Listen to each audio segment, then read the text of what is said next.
말씀은 신명기 32장 9절에서 12절과 욥기 39장 27절에서 29절 말씀입니다.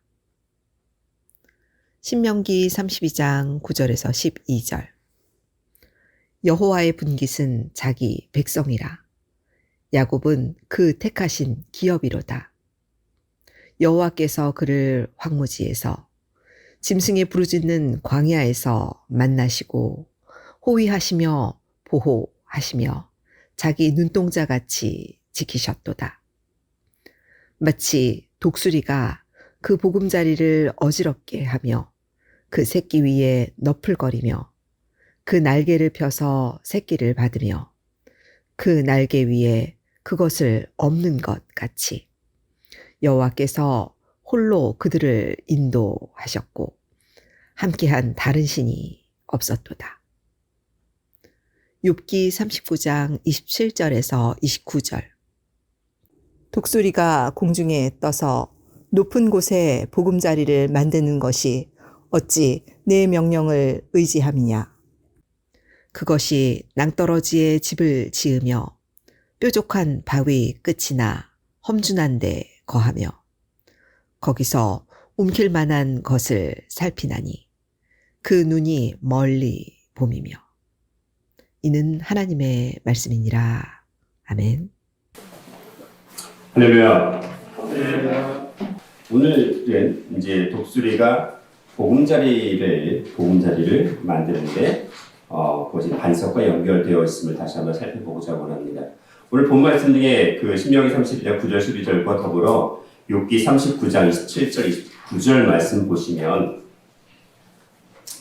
욥기 39장 27절 29절 말씀에 독수리가 공중에 떠서 높은 곳에 보금자리를 만드는 것이 어찌 내 명령을 의지함이냐. 그것이 낭떠러지에 집을 지으며 뾰족한 바위 끝이나 험준한 데 거하며 거기서 움킬 만한 것을 살피나니 그 눈이 멀리 봄이며 라고 되어 있습니다. 자, 오늘 본 말씀 보니까 독수리는 어디에다가 보금자리를 만든다? 공중에 떠서. 이게 중요해요. 자, 공중에 떠서 높은 곳에 보금자리를 만든다고 되어 있어요. 첫 번째가 독수리의 보금자리는 공중에 뜬 높은 곳입니다. 공중에 뜬 높은 곳이에요. 독수리는 낮은 곳에 둥지를 만들지 않습니다. 높은 곳인데 공중에 뜬 높은 곳이라고 말씀을 하고 있습니다. 신명기 32장 11절에도 마치 독수리가 그 보금자리를 어지럽게 함이라고 되어 있는데 이 보금자리 역시 높이 있는 보금자리예요. 높이 있는. 근데 그 보금자리는 어디에 해당하느냐? 공중에 뜬 높이라고 되어 있습니다. 자, 그럼 공중에 뜬 높이는 어느 정도의 위치에 있을까요? 어느 공중? 어떤 것을 얘기를 하는 걸까요? 그것은 바로 3층층 하늘을 얘기합니다. 오늘 이제 욥기 39장 27절에 독수리가 공중에 떠서라고 되어 있는데 여기서 공중에 떠 있다는 것은 가바라고 해서 솟아오르다는 겁니다. 솟아오르다. 높이 솟아오릅니다. 높이 솟아오르는데 완전히 그 우뚝 서서 높이 솟아오르는 겁니다. 제가 첫째 시간에 독수리가 그 하늘에 몇 킬로까지 솟아오를 수 있다고 말씀을 드렸었나요? 5,000m니까 5km 높이까지. 자, 그러면 둥지는 어느 높이까지 가능할까요? 어느 높이까지? 웬만한 바위 암석지대를 보시면 높은 곳에 있잖아요. 바위 암석 같은 그 틈바구니 속에 보시면 독수리 둥지가 있어요. 그 둥지가 보통 1m, 최소 작아도 1m에서 3m까지입니다. 아무리 작아도 1m고, 그 다음에 보통은 2m, 그리고 큰 거는 3m까지 그 사이즈가, 그 둥지가 이렇게 만들어져 있어요. 만들어져 있는데, 그 높이가 어느 정도일까? 가장 높은 암벽지대를 보시면 독수리의 둥지가 대부분 있다고 얘기를 합니다. 그래서 이 높은 곳은 잠언서 30장 19절과 에가서 4장 19절 말씀 보시면 공중에 날아다니는 독수리라는 표현이 나옵니다. 공중의 독수리, 공중에 날아다니는 독수리라고 되어 있는데 공중에 날아다니는 그 공중에 날아다니는 해당하는 히브리어가 샤마임이라고 해요. 샤마임. 그 샤마임이 하늘들이라는 뜻이에요. 영어로는 heavens, 하늘들입니다. 하늘들 중에 어떤 곳이냐면 하나님이 거하시는 곳으로서의 가장 높은 하늘입니다. 하나님이 거하시는 곳으로서의 가장 높은 하늘. 그럼 우리가 보통 하늘들 했을 때 그 하늘들은 1층, 2층, 3층이 있어요. 가장 높은 하늘은 몇 층일까요?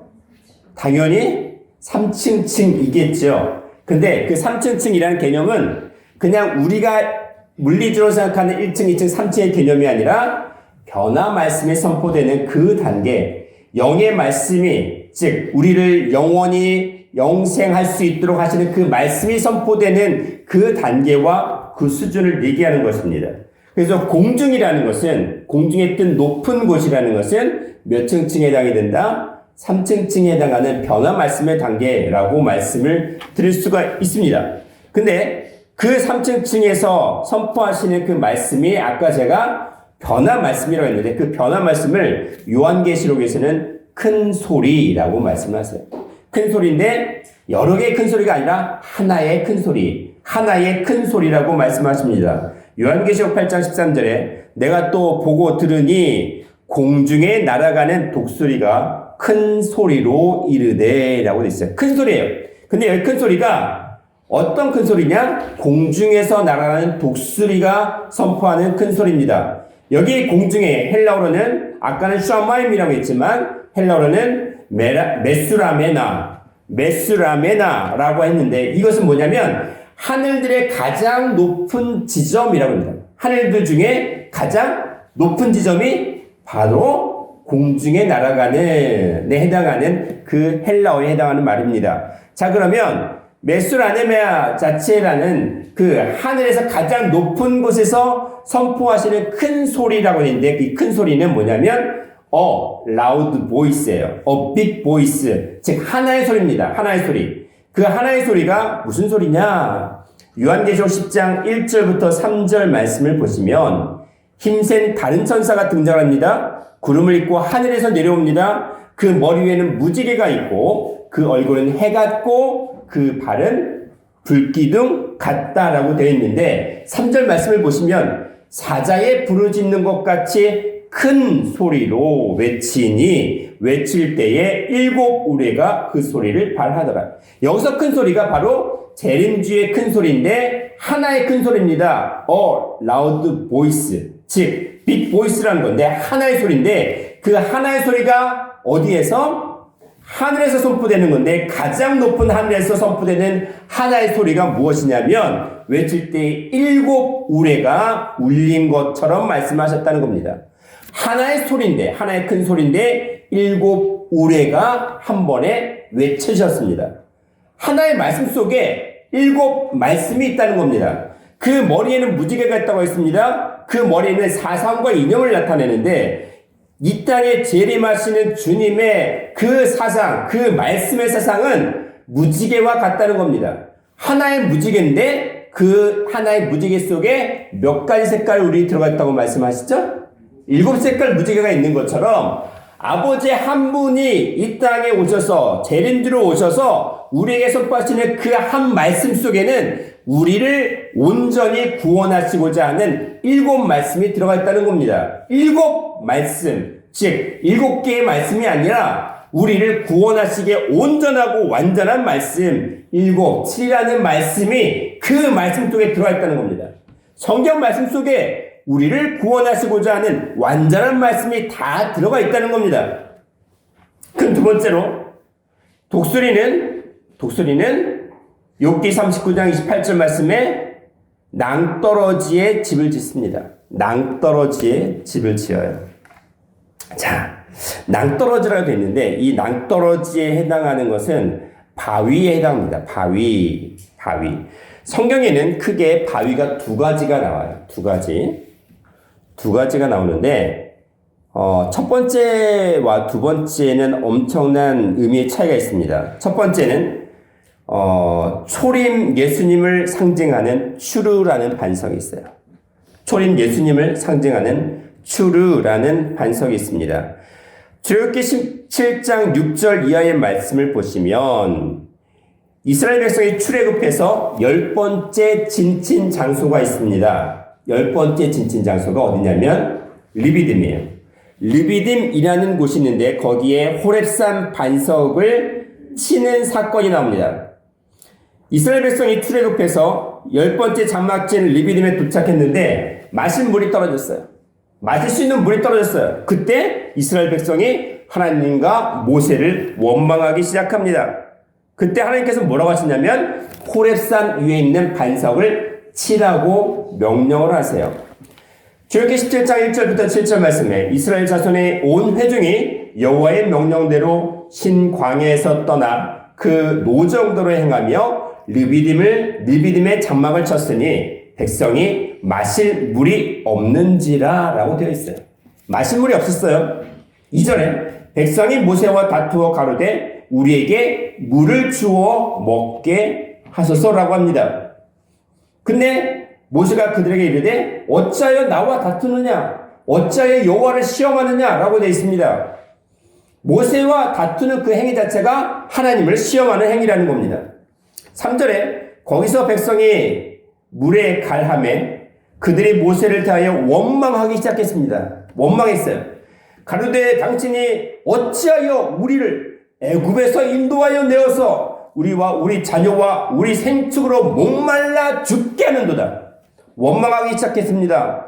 5절에 여호와께서 모세에게 이르시되 백성 앞을 지나가서 이스라엘 장로들을 데리고 하수를 치던 내 지팡이를 손에 잡고 가라. 6절, 7절에 내가 거기서 호렙산 반석 위에 너를 대하여 서리니 너는 반석을 치라. 그것에서 물이 나리니 백성이 마시리라. 모세가 이스라엘 장로들의 목전에서 그대로 행했습니다. 그리고 7절에 그가 그곳 이름을 마사 또는 무리바라 불렀으니 이는 이스라엘 자손이 다투었습니다. 그리고 여호와를 시험하였다라는 뜻입니다. 지금 6절 말씀 보면 호렙산 반석 위에 서서 그 반석을 치라라고 되어 있습니다. 어떻게 해요? 반석을 칩니다. 무엇으로? 지팡이로 쳤어요. 근데 이 반석이 무엇이냐면 추르라고 되어 있어요. 추르, 히브리어로. 이것은 아주 큰 바위 절벽인데 높이 솟은 바위 절벽보다는 그나마 평평한 바위 절벽이에요. 그리고 이것은 무엇이냐면 그 추르라는 반석은 둘러싸고 대적하고 예수님을 하나님을 대적하는 그러한 의미를 가지고 있습니다. 치다는 건 낙하라고 되는데 단순히 심하게 치고 때리는 것을 얘기하는 것이 아니라 학살하고 죽이고 도살하고 살해하는 것을 얘기합니다. 자, 바위를 치는데 낙하라는 그 말을 사용하면서 그 반석을 어떻게 했어요? 학살했습니다. 죽였습니다. 도살했습니다. 살해했습니다. 누가 한 거예요? 이스라엘 백성이 하나님을 원망하고 하나님을 시험함으로 말씀을 믿지 못함으로 그 이스라엘 백성을 이끌어내신 하나님을 학살하고 죽였다는 겁니다. 그것을 반석을 치라라는 추르라는 반석을 통해서 말씀하시고 계십니다. 이 상황대로 예수님께서 이 땅에 오실 때 우리는 어떤 짓을 했냐면 인류 역사는 이사야 53장 4절 7절 말씀에 그는 실로 우리의 질고를 지고 우리의 슬픔을 당하였거늘 우리는 생각하기를 그는 징벌을 받아서 하나님에게 맞으며 고난을 당한다 하였노라. 5절 말씀에 그가 찔림은 우리의 허물을 인함이요 그가 상함은 우리의 죄악을 인함이라. 그가 징계를 받음으로 우리가 평화를 누리고 그가 채찍에 맞음으로 우리가 나음을 입었도다. 7절 그가 곤욕을 당하여 괴로울 때에도 그 입을 열지 아니하였음이며 마치 도수장으로 끌려가는 어린 양과 털 깎는 자 앞에서 잠잠한 양같이 그 입을 열지 아니하였도다. 인류 역사를 구원하시기 위해 이 땅에 오신 예수님을 인류 역사는 이렇게 죽였습니다. 십자가에 못 박아 죽였습니다. 채찍질했습니다. 그 뼈가 다 드러나서 그 모든 피를 그 모세혈관이 다 터져서 다 피 한 몫을 남기지 못하고 죽기까지 이르렀습니다. 십자가에 못 박아 죽였습니다. 그것이 바로 추르반석이에요. 이 땅에 오신 예수님의 고난을 나타내는 게 바로 추르반석입니다. 초림하신 예수님을 나타내는 것이 바로 추르반석이에요. 우리가 말씀을 믿지 못한 그 행위가 바로 초림하신 예수님을 상징했던 추르반석입니다. 그 말씀을 죽였습니다. 그 말씀을 믿지 못해 오히려 도살하고 살해했습니다. 이 추르반석은요, 여호수아 5장 2절 3절 말씀 보시면 이스라엘 백성, 출애굽한 이스라엘 백성을 할례를 행할 때 부싯돌이라는 말이 나옵니다. 그때 여호와께서 여호수아에게 이르시되 너는 부싯돌로 칼을 만들어 이스라엘 자손들에게 다시 할례를 행하라 하시매 여호수아가 부싯돌로 칼을 만들어 할례산에서 이스라엘 자손들에게 할례를 행하니라 라고 되어 있습니다. 그럼 여기서 추루에 해당하는 그 말은 뭘까요? 부싯돌이에요. 부싯돌이 추루예요. 자, 부싯돌로 만든 칼인입니다. 부싯돌로 만든 칼이니까 초림 예수님의 말씀이겠죠. 결론은 초림 예수님의 말씀, 너희가 믿지 못함으로, 너희가 불신함으로 말씀에 대해서 지금까지 그 하나님의 말씀을 우리 심령 가운데서 살리지 못하고 죽였던 그 행위를 부싯돌 칼로 베어내는 겁니다. 그 불신의 죄악의 피를 다 흘러내버리는 겁니다. 잘라내는 겁니다. 사무엘하 22장 47절에 여호와는 생존하시니 나의 바위를 찬송하며 내 구원의 바위이신 하나님을 높일지로다. 여기서 바위가 두 번 나옵니다. 나의 바위, 내 구원의 바위. 이것도 추르반석이에요. 이것도 추르예요. 시편 19편 14절에 나의 반석이시요 나의 구원자이신 여호와라고 되어 있습니다. 이것도 추르입니다. 나의 반석 추르. 원래 예수님의 말씀은 우리가 그 말씀을 믿고 신뢰함으로 말미암아 그 말씀으로 피해야 됩니다. 그 말씀을 우리의 요새로 삼고 나의 구원으로 삼고 구세주로 삼아야 되지만 그렇지 못했다는 겁니다. 추르반석이 바로 그런 의미를 가지고 있어요. 시편 62편 6절 7절에 오직 저만 나의 반석이시요 나의 구원이시요 나의 산성이시니 내가 요동치 아니하리로다. 내 힘의 반석과 피난처도 하나님께 있도다. 이것도 추루입니다. 추루 반석은 초림하신 예수님의 말씀을 우리의 반석과 우리의 구원과 우리의 피난처로 삼아야 됐지만 그러지 못했습니다. 시편 94편 22절에도 여호와는 나의 산성이시요 나의 하나님은 나의 피할 반석이시라. 신명기 32장 18절에 너를 낳은 반석은 내가 상관치 아니하고 너를 내신 하나님을 내가 잊었도다. 이 땅에 오신 예수님은 우리를 창조하시고 우리를 낳으신 그런 하나님이라고 신명기 32장 18절에 말씀하셨어요. 하나님이 내가 반석이다 라고 말씀하신 게 바로 너를 낳은 반석이다. 너를 내신, 너를 태어나게 하시고 너를 구원하신 반석이다 라고 말씀하신 겁니다. 이게 추루예요. 그러나 이 땅에 오신 초림 예수님을 우리는 믿지 못하고 십자가에 못 박아 죽였습니다. 자, 그러면 초림하신 예수님께서 이 땅에 오셔서 우리를 영생하도록 구원하시기 위해서 말씀을 선포하셨지만 믿지 못했어요. 그때 예수님은 다시 오신다고 히브리서 9장 28절에 말씀하십니다. 어떻게 말씀하세요? 예수님께서 십자가에 달리셔서 우리를 위하여 제물로 들으신 바 되셨습니다. 그리고 구원을 위해서 이 땅에 다시 오시겠다고 했어요. 누구에게? 예수 믿는 자들 중에, 즉 초림 예수님 추르반석을 믿었던 자들 중에 더욱더 간절히 찾고 바라는 자들에게만 두 번째 나타나시겠다, 말씀으로 역사하시겠다라고 히브리서 9장 28절에 말씀하셨습니다. 그 두 번째 다시 오시는 주님을 성경은 셀라 반석이라고 합니다. 셀라. 재림주님을 나타내는 반석이 바로 셀라입니다. 셀라. 광야 말기에 해당하는 민수기 20장 8절부터 13절 말씀 보시면 출애굽한 이스라엘 백성이 32번째 진친 장소가 나옵니다. 어디일까요? 32번째 가데스 바네아입니다. 가데스 바네아. 이때도 역시 물이 떨어진 사건이 있습니다. 민수기 20장 1절부터 정월의 이스라엘 자손 곧 온 회중이 신광야에 이르러, 신광야 가데스예요. 신광야에 이르러서 백성이 가데스에 거하더니 미리암이 거기서 죽음에 거기 장사하니라. 회중이 무리 없으므로 모여서 모세와 아론을 공박하니라. 3절 백성이 모세와 다투어 말하여 가로되 우리 형제들이 여호와 앞에서 죽을 때에 우리도 같이 죽었으면 좋을 뻔하였더라. 너희가 어찌하여 여호와의 총회를 이 광야로 인도하여 올려서 우리와 우리 짐승으로 다 여기서 죽게 하느냐. 5절에 너희가 어찌하여 우리를 애굽에서 나오게 하여 이 악한 곳으로 인도하였느냐. 이곳에는 파종할 것도 없고 무화과도 없고 포도도 없고 석류도 없고 마실 물도 없도다. 아까 10번째 지친 그 리비딤에서는 물이 없어서 원망했는데 여긴 뭘 또 원망했어요? 물뿐만 아니라 뭐가 없다고요? 파종할 밭도 없대요. 무화과도 없대요. 포도도 없대요. 석류도 없대요. 그러면서 마실 물도 없다는 겁니다. 이거 원망거리가 한두 가지가 아니라 더 늘어났어요. 더 늘어났어요.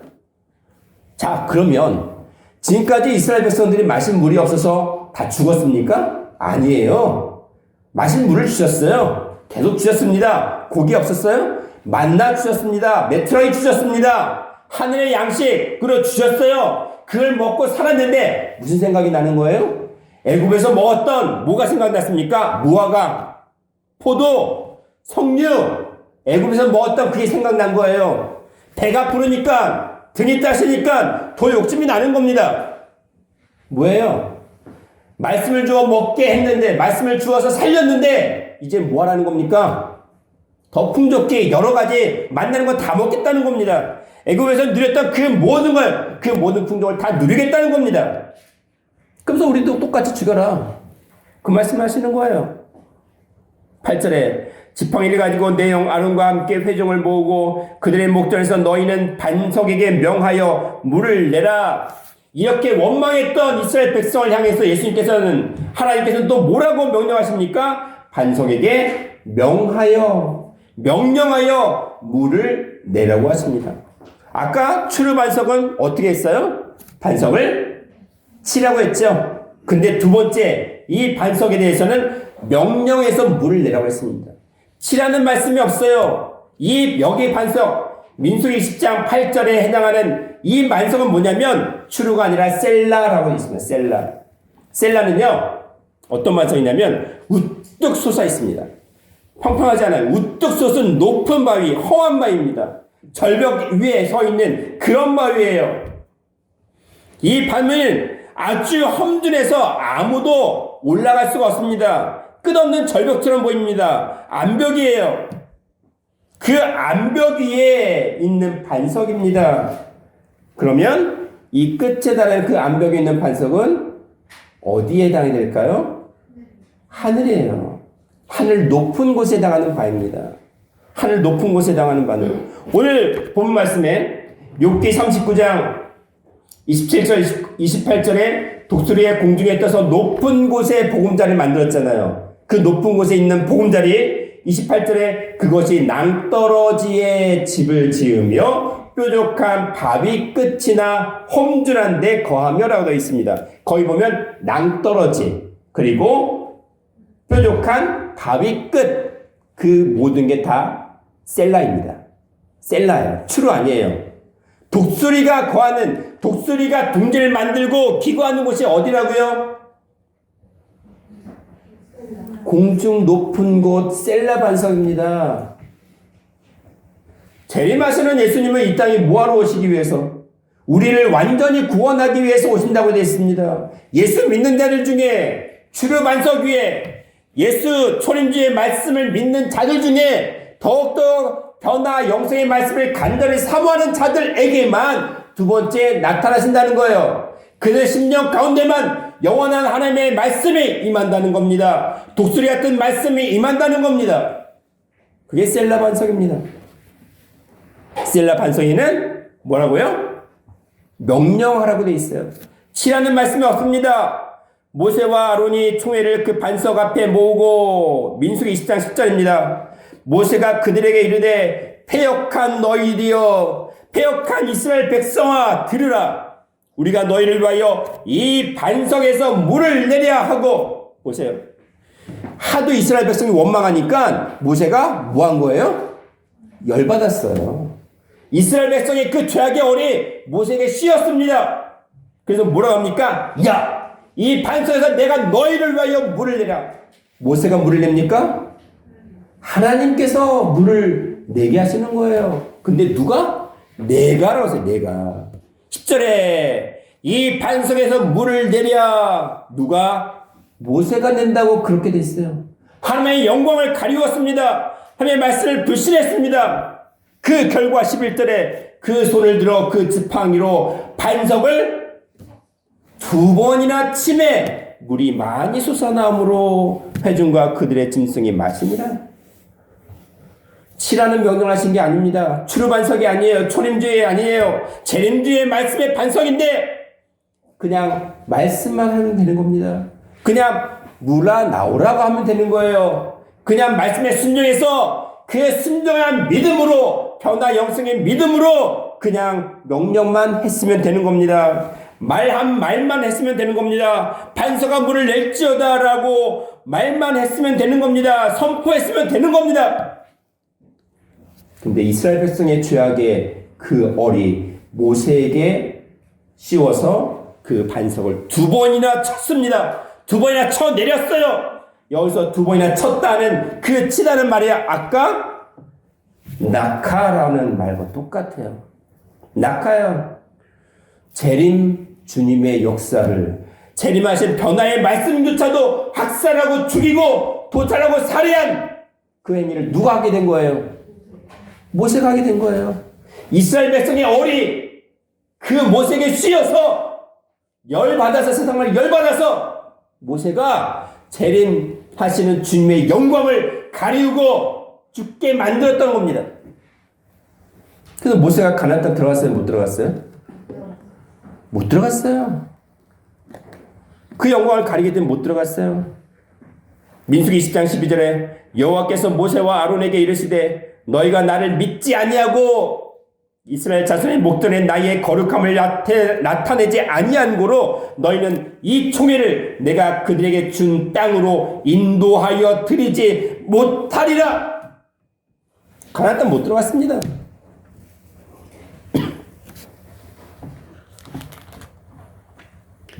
우리가 지금 재림하시는 변화 영성의 말씀으로 그 마지막 때를 기다리고 그 말씀으로 양육받고 그 말씀을 깨닫고자 하는데 가나안 땅은 원래 천국을 상징하는 가나안 땅은 젖과 꿀이 흐르는 가나안 땅은 바로 천국을 상징합니다.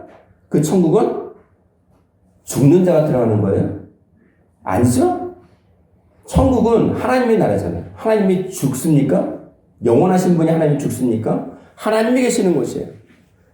영원하신 말씀에 계시는 곳인데 그 가나안 땅에 누가 들어가요? 죽는 자는 믿지 못하는 못 들어갑니다. 그렇잖아요? 지금 마찬가지예요. 우리가 셀라 반석에서 나오는 신령한 변화 말씀의 생명수를 마시고 있는데 그 말씀을 못 깨달으면 우리는 천국에 들어가지 못합니다. 영원한 영상 변화라는 구원에 이르지 못하는 거예요. 자, 그런데 지금 뭐라고 하십니까? 모세는 못 들어갔죠? 무엇을 나타내는 거죠? 마지막 변화 영생의 말씀을 선포하시는 재림주의 말씀을 우리가 믿지 못하면 깨닫지 못하면 천국 못 들어간다. 너는 죽을 수밖에 없다. 완전히 죽을 수밖에 없다. 왜? 내 10년 가운데 영생의 말씀을 죽여놨으니까 나중에 죽는 거예요. 근데 내 10년 가운데 영생의 말씀이 살아있으면 우리도 영원히 사는 겁니다. 결론은 간단해요. 추루반석과 셀라 반석의 차이는 초림과 재림을 나타내는데 우리가 깨닫지 못해서 예수님을 인류 역사가 죽였잖아요. 십자가 못 박아 죽였잖아요.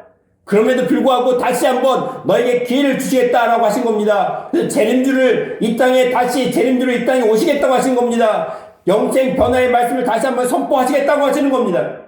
그 셀라 반석을 믿고 너희가 어디에?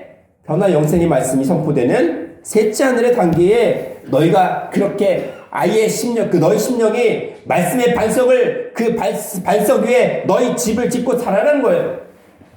우리의 거처가, 우리의 신령한 둥지가 독수리가 둥지를 쳤던 그 높은 하늘 높은 곳에 둥지를 친 것처럼 우리의 변화 말씀에 영생의 말씀이 우리 심령 가운데 그렇게 거하게 하라는 겁니다. 셀라 반석은요, 갈라진 틈이 있어요. 갈라진 틈이 있어요. 이 높은 곳의 절벽을 보시면 그 안에 틈들이 있습니다. 동물 같은 틈들이 있습니다.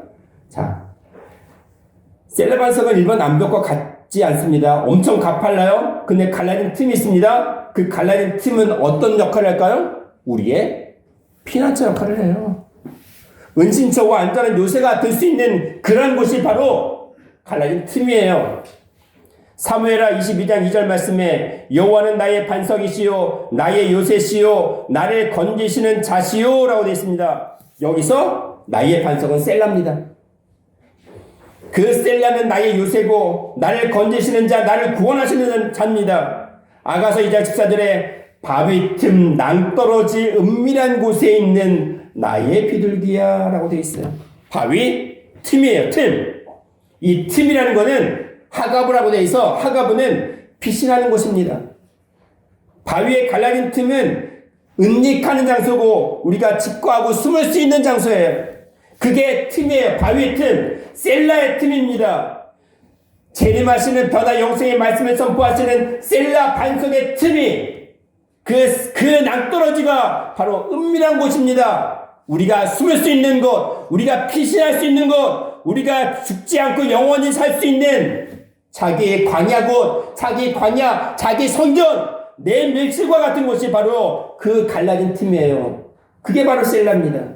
예레미야 48장 28절에 모압 거민들아 너희는 성읍을 떠나 바위 사위에 거할지어다. 깊은 골짜기 어귀에 깃들이는 비둘기같이 할지어다. 바위 사위예요. 바위 사위에, 즉 셀라 반석 그 사이, 바위 틈에, 셀라 그 틈에 너희는 거해서 깊은 골짜기 틈에 깃들어서 너희 생명을 보존하라고 말씀하십니다.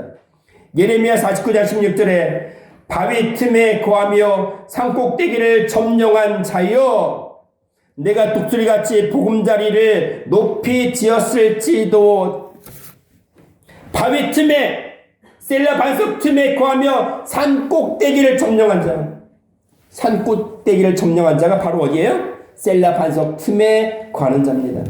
그것이 바로 독수리같이 보금자리를 만든 것입니다. 셀라 반석은 그 모양이 이미 틈이 있으므로 우리가 피신할 그러한 처소가 있었으므로 그냥 명령만 하면 되는 것이었어요. 더 이상 치면 안 됩니다. 이미 틈이 있기 때문에 지팡이를 칠 필요조차 없었습니다. 그러나 모세는 하나님의 말씀을 믿지 못하고 그 하나님의 영광을 가리게 되었습니다. 출현은 완벽하고 거대한 반석이었습니다. 그러나 이스라엘 백성이 믿지 못했습니다. 그 반석을 치게 됐습니다. 불신했습니다. 거역했습니다. 두 번째 길을 주십니다. 다시 오시는 재림주. 다시 오시는 재림주는 틈이 있을 수밖에 없죠. 왜? 치루 반석도 예수님이죠. 셀라 반석도 예수님이에요. 고린도전서 10장 4절 말씀에 다 같은 신령한 음료를 마셨으니 이는 저희를 따르는 신령한 반석으로부터 마셨음에 그 반석은 곧 그리스도시라. 여기서는 이 반석에 해당하는 것이 페트라예요. 헬라어로 페트라입니다. 결론은 셀라에 해당하는 반석이에요. 그런데 그 셀라 반석은 결국 초림하신 주님이 다시 재림하시는 거죠. 초림 주님에 해당하는 것이 추루 반석인데 이스라엘 백성이 원망했죠. 믿지 못했죠. 도살했습니다. 죽였습니다. 그럼 틈이 있었어요? 없었어요? 다시 오시는 주님이 그 틈이 이미 있었던 거예요. 예수님을 우리가 죽였어요. 그 죽인 우리가 믿지 못함으로 그 말씀을 죽인 그것 때문에 다시 오시는 주님은 이미 뭐가 있었던 거예요? 그 우리가 믿지 못했던 그 살해의 흔적이 재림하신 예수님께 있는 겁니다. 그럼 그 다시 오시는 주님을 또 쳐요? 또 죽입니까? 마지막 때요, 이제는. 우리 또 다시 초림 주님을 기다릴 건가요? 이스라엘 백성이 예수님을 죽여놓고 초림 예수님을 죽여놓고 지금도 초림 예수님을 기다리는 것처럼 우리 똑같이 할 건가요? 더 이상 기회가 없어요. 우리에게 있어서는 이미 초림하신 예수님을 믿음으로 맞이했어요. 그러면 추루 반석은 이미 우리가 소유한 거죠? 그렇죠? 우리가 이미 부인할 수 없는 사실이잖아요. 예수님을 믿지 못했던 건 부인할 수 없는 사실이죠. 그 반석을 쳤습니다. 반석 대신 예수님을 말씀을 죽였어요. 우리 심령까지 죽였어요. 그러니까 우리가 지금 예수님을 믿는다고 하지만 죽고 있잖아요. 죽는 거 여기저기 다 사건, 여기저기서 소천하셨다, 병들어서 수술하다가 돌아가신 분도 있고 곳곳에서 그런 사망상의 소식들이 계속 들립니다. 지금도 죽고 있어요. 그분들이 예수님 믿는 분들이에요. 왜 죽어요? 온전히 믿지 못했으니까. 근데 재림하신 예수님께서 우리를 다시 살리신다고 하셨습니다. 다시 우리를 영원히 살리기 위해서 이 땅에 오신다고 하셨잖아요. 무엇으로? 말씀으로 역사하신다는 거예요. 변화 말씀을 역사하신다는 게 바로 셀라 반석이에요. 그러면 셀라 반석은 우리가 또 치면 안 돼요. 또 죽이면 안 돼요. 시편 18편 2절 3절 말씀에 여호와는 나의 반석이시요 나의 요새시요 나를 건지시는 이시요 나의 하나님이시요 내가 그 안에 피할 나의 바위시요 나의 방패시요 나의 구원의 뿌리시요 나의 산성이시로다. 내가 찬송 받으실 여호와께 아뢰리니 내 원수들에게서 구원을 얻으리로다. 보세요. 여기에 반석이 몇 번 나왔습니까? 시편 18편 2절 3절에 반석이 몇 번 나왔어요? 2번 나왔어요. 자, 그럼 여기 2번 나온 반석은 추루 반석일까요? 셀라 반석일까요? 셀라와 추루가 섞여 있습니다. 셀라와 추루가 섞여 있어요. 셀라도 나오고 추루도 나와요. 그러면 여호와는 나의 반석이시요 2절 18편 2절 말씀은 추루일까요? 셀라일까요? 두 번째, 내가 그 안에 피할 나의 바위시요 추루예요? 셀라예요? 시편 기자가 어떤 데서는 추루만 얘기하고 어떤 곳에는 셀라만 얘기했어요. 근데 여기서는 두 가지를 다 섞어 얘기했습니다. 왜? 여호와는 나의 반석이시요 2절에 그 상반절에 말씀하신 여호와는 나의 반석이시요 나의 요새시요 나를 건지시는 이시요 나의 하나님이시요. 이거는 무슨 반석일까요? 셀라예요. 셀라. 처음에가 셀라예요. 그럼 셀라는 초림이에요? 재림이에요? 재림이죠. 부활이에요? 영생이에요? 영생이죠. 그러면 두 번째는 내가 그 안에 피할 나위 바위시요 했던 것이 바로 추루입니다. 자, 무엇을 나타낼까요? 추루와 셀라가 분명히 구별이 되어 있는데 그 의미도 비슷하게 연결이 되어 있는데 이건 무엇을 나타내는 걸까요? 우리가 추루 반석을 건너뛰고 셀라 반석을 맞이할 수 있을까요? 예수님께서 이 땅에 오셨을 때에 요한복음 14장 6절에 뭐라고 말씀하셨어요? 내가 곧 길이요 진리요 생명이니 나로 말미암지 않고는 누구에게로? 아버지께로 올 자가 없다고 했죠. 예수님은 이 땅에 초림하신 예수님의 이름이죠. 초림 주님의 이름이 예수님이죠. 그럼 재림하신 주님의 이름은 또 예수님이에요? 아버지로 오신다고 했어요. 보세요. 예수라는 이름은 마태복음 1장 21절에 저희 백성을 그 죄에서 구원할 자가 예수라는 이름이죠. 죄와 상관이 있는 이름이 예수님이죠. 그럼 우리가 아직도 예수님을 모르고 예수를 믿지 못하는 자들에게 오시는 이름이 초림주님이신 추루 반석인 예수라는 이름이죠. 그러면 이미 우리가 예수를 믿었어요.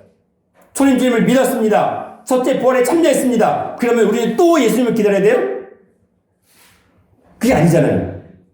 다시 오시는 주님은 예수라는 이름이 아니라 어떤 이름? 변화 영생을 선포하시는 우리가 죽지 않은 그 구원을 이루시는 아버지의 이름으로 오시는 거잖아요. 아버지의 영광으로 오신다고 하셨잖아요. 그쵸?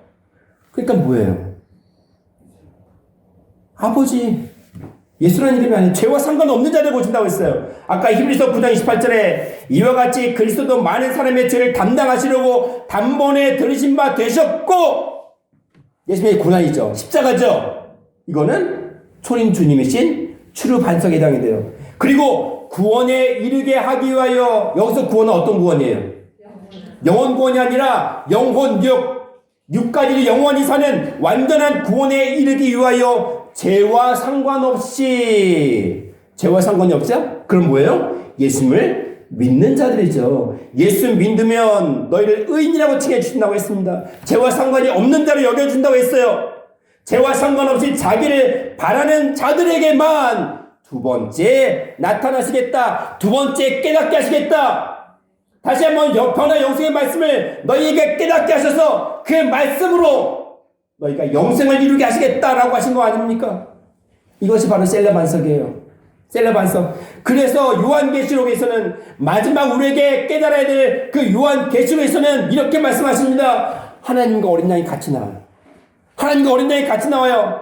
요한계시록 7장 10절에 큰 소리로 외쳐 가로되 구원하심이 보좌에 앉으신 우리 하나님과 어린 양에게 있도다. 하나님의 보좌에 하나님과 어린 양이 같이 앉아 있어요. 같이 앉아 있는 건가요? 네? 아니 하나님 따로 있고 어린 양이 따로 있어요? 어린 양이 누군데? 하나님이잖아요. 근데 하나님과 어린 양이 같이 앉아 있대 보좌에. 무슨 말씀이에요? 네? 뭐냐면 아까 요한복음 14장 6절에 예수님이 말씀하십니다. 나를 말미암지 않고는 아버지께로 올 자가 없다나요. 예수를 믿으면 결국 누구에게로 가요? 아버지를. 예수를 믿으면 결국 영혼만 구원받는 게 아니라 영혼육 완전히 구원받는 아버지의 말씀을 깨닫게 되는 거잖아요. 초등학교가 아니라 대학교에서 영생 변화의 말씀을 깨달아야 되는 거잖아요. 아버지랑 예수님이 아버지라는 거잖아요. 야, 너희가 믿었던 그 어린 양이 재림주이신 어린 양인데 그분이 바로 아버지야. 그분이 바로 하나님이야. 하나님 아버지라고 하잖아요. 요한계시록 14장 4절에도 14만 4천에 대해서 말씀하시는데 이들은 사람 가운데서 구속을 받아 이미 구속을 받아 처음 익은 열매로 하나님과 어린 양에게 속한 자다. 누구와? 하나님과 어린 양에. 그럼 하나님 따로 있고 어린 양 따로 있어요? 하나님과 어린 양에게 속한 자. 요한계시록 21장 22절에도 성 안에 성전을 내가 보지 못하느니 하늘에서 거룩한 성 예루살렘이 내려오는데 그분이 바로 어린 양의 아내이고 어린 양의 신부입니다. 근데 그 성 안에는 성전이 없어요. 왜? 성전은 하나님이 거하시는 곳이잖아요. 왜? 하나님 곧 전능하신 하나님과 어린 양이 그 성전이기 때문에. 초림하신 예수님 어린 양으로 오신 이 땅에 예수님의 초림의 말씀과 변화의 말씀이 바로 그 성전입니다. 그 말씀이 있는 곳이 바로 성전입니다. 그것이 바로 그 예루살렘 성이에요. 새 예루살렘 성입니다. 하나님과 어린 양이 그 성전이랍니다. 예수님을 통해서 아버지를 깨달아야 되는 겁니다. 예수를 믿는 자들 가운데 변화 영생된 아버지의 말씀을 깨닫게 된다는 겁니다. 주를 반석의 바탕 위에 셀라 반석의 말씀을 깨달을 수 있다는 겁니다. 주를 반석 위에서 셀라 반석의 셋째 하늘에 담겨 있는 그 피와 알파비 그 틈이 있는 그 셀라 반석의 말씀을 우리는 깨달을 수 있다는 거예요. 요한계시록 21장 23절에도 이는 하나님의 영광이 비치고 어린 양이 그 등이 됨이니라. 그 성에는 해와 달이 비침이 없는데 왜냐? 하나님의 영광 아버지의 영광이 비치고 어린 양이 그 등이 되는 거예요. 하나님 따로 어린 양 따로 아니에요. 그 어린 양이 하나님이기 때문에. 요한계시록 22장 1절에도 저가 수정같이 맑은 생명수의 강을 내게 보이니 하나님과 및 어린 양의 보좌로부터 나서 아까 그랬잖아요. 요한계시록 7장 10절에 보좌에 누가 앉아 계세요? 하나님과 어린 양이 같이 앉아 계신다고 했죠. 근데 그냥 아버지라는 얘기예요. 결론은. 초림주이신 예수님의 말씀을 통해서 아버지를 우리는 깨달아야 된다는 거죠. 우리가 단지 영혼만 구원받는 그 말씀의 단계에서 영혼육에 구원받는 영생의 말씀을 깨달아야 하는 거죠.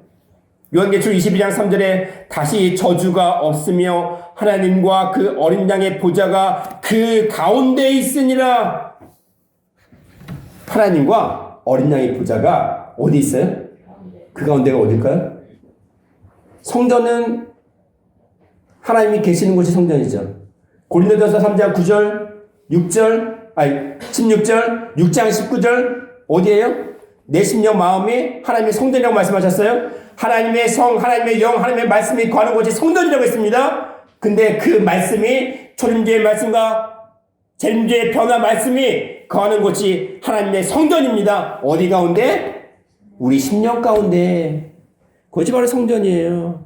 우리 심령 가운데 추루 반석 초림의 말씀의 바탕 위에 셀라 반석 재림의 변화 말씀이 세워지는 그곳이 어디에가 있습니까? 독수리 신령한 독수리신 하나님의 말씀이 거하시는 곳입니다. 그것이 셀라 반석이에요. 독수리는 하늘 높은 곳 셀라 반석의 둥지를 트십니다. 그곳에 거하십니다. 그러면 그 셀라 반석은 누구여야 됩니까? 결론은 우리가 셀라 반석 위에 예수님께서 하나님이신 하나님의 변화 말씀이 둥지를 친다고 했잖아요. 그 반석은 어디여야 되는 거예요, 결국? 내 마음 심령이 그 심령이 되야 되는 거예요. 독수리가 둥지를 튼다. 거기서 머문다. 영원히 거한다. 아버지의 말씀, 변화 말씀의 독수리가 내 심령 마음판에 온전히 거하는 신령한 셀라 반석이 된다는 겁니다. 초림의 말씀에 머물러 있지 아니하고 주님에 머물러 있지 아니하고 또 예수님을 2번이나 죽였는데 또 죽이지는 것이 아니라 내 심령 마음판에 신령한 셀라 반석 위에 아버지의 말씀이 거할 수 있도록 해야 되는 겁니다. 그래서 우리가 영생할 수 있어야 되는 겁니다. 독수리의 둥지는 어디예요? 셀라 반석이잖아요. 추루 반석 아니에요? 내 심령에 뭐가 돼야 된다는 거죠? 예수님을 죽이는 추루가 아니라 불신이 아니라 이제는 명하여 그냥 말씀만 우리가 행위로 치지 않아도 우리가 믿음으로 말씀만 해도 뭐가 되는 거예요? 물이 나오는 말씀이 나오는 그런 변화 반석이어야 된다는 겁니다. 독수리의 보금자리는 어디? 셀라 반석이 있다고 욥기 39장 27절 28절에 말씀하신 겁니다. 그 말씀을 그래서 꺼내신 거예요. 그냥 독수리가 저기 높은 바위 난간에 독수리가 둥지를 찾구나 그걸로 끝나는 게 아니잖아요. 이제 마지막 때에 독수리의 보금자리와 반석을 우리 심령 가운데 두시겠다 하신 것처럼 우리가 신령한 셀라 반석에 대해서 변화 영생의 말씀을 깨닫는 그리고 그 열매를 맺는 그 축복을 모두 누리시기를 주님의 이름으로 축원하겠습니다. 기도드리겠습니다. 사랑과 은혜가 충만하신 아버지 하나님, 오늘도 아버지께서 허락하신 셀라 반석의 말씀 그리고 변화 영생의 말씀을 다시 한번 고민하게 하시고 우리가 추루 반석을 벗어나 이제는 셀라 반석 위에 서는 그러한 말씀의 영생자가 되게 하시고 또한 아버지 변화 말씀이 우리 심령 가운데 거함으로 그 말씀을 또한 선포하는 신령한 셀라 반석이 되게 하여 주시옵소서. 오늘도 아버지께서 허락하신 그 믿음의 반석 위에 온전히 설 수 있도록 인도하시고 또한 그 말씀들이 빼앗기지 아니하고 온전한 신령한 피난처가 되게 하셔서 신령한 내 밀실이 되는 열매를 맺게 하여 주시옵소서. 감사드렸고 사랑과 은혜가 충만하신 예수님 이름 받들어 기도드리옵나이다. 아멘. 감사합니다. 함께 영광 올립니다. 감사합니다. 감사합니다.